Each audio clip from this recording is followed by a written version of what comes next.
فرمایا وہ اللہ تعالیٰ ان سے پوچھتا ہے حالانکہ وہ سب کچھ جانتا ہے، کہاں سے آئے ہو؟ وہ جواب دیتے ہیں ہم تیرے بندوں کے پاس سے آئے ہیں جو تیری تسبیح کر رہے تھے، تیری بڑائی بیان کر رہے تھے، تیری عبادت میں مصروف تھے اور تیری حمد میں رطب اللسان تھے، اور وہ تجھ سے دعائیں مانگ رہے تھے۔ اس پر اللہ تعالیٰ فرماتا ہے کہ وہ مجھ سے کیا مانگتے ہیں، یعنی جانتے ہوئے کہ کیا مانگتے ہیں، پوچھتا ہے کیا مانگتے ہیں۔ اس پر فرشتے عرض کرتے ہیں کہ وہ تجھ سے تیری جنت مانگتے ہیں۔ اللہ تعالیٰ اس پر کہتا ہے کیا انہوں نے میری جنت دیکھی ہے؟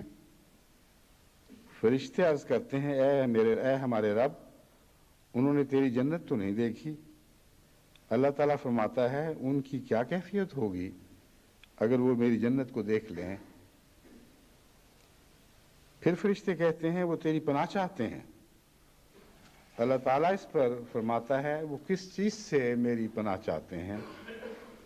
فرشتے عرض کرتے ہیں تیری آنکھ سے پناہ چاہتے ہیں۔ اللہ تعالیٰ فرماتا ہے کیا انہوں نے میری آنکھ دیکھی ہے؟ فرشتے عرض کرتے ہیں دیکھی تو نہیں۔ خدا تعالیٰ فرماتا ہے ان کا کیا حال ہو اگر وہ میری آنکھ کو دیکھ لیں۔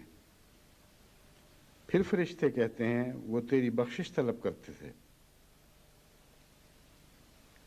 اس موقع پر رسول کریم صلی اللہ علیہ وسلم نے فرمایا اللہ تعالیٰ کہتا ہے میں نے انہیں بخش دیا اور انہیں وہ سب کچھ دیا جو انہوں نے مجھ سے مانگا، اور میں نے ان کو پناہ دی اس چیز سے جس سے انہوں نے میری پناہ طلب کی۔ اس پر فرشتے کہتے ہیں اے ہمارے رب، ان میں فلاں غلط کار شخص بھی شامل تھا، وہ وہاں سے گزر رہا تھا، ذکر کرتے ہوئے لوگوں کو دیکھا تو تماشبین کے طور پر ان میں بیٹھ گیا۔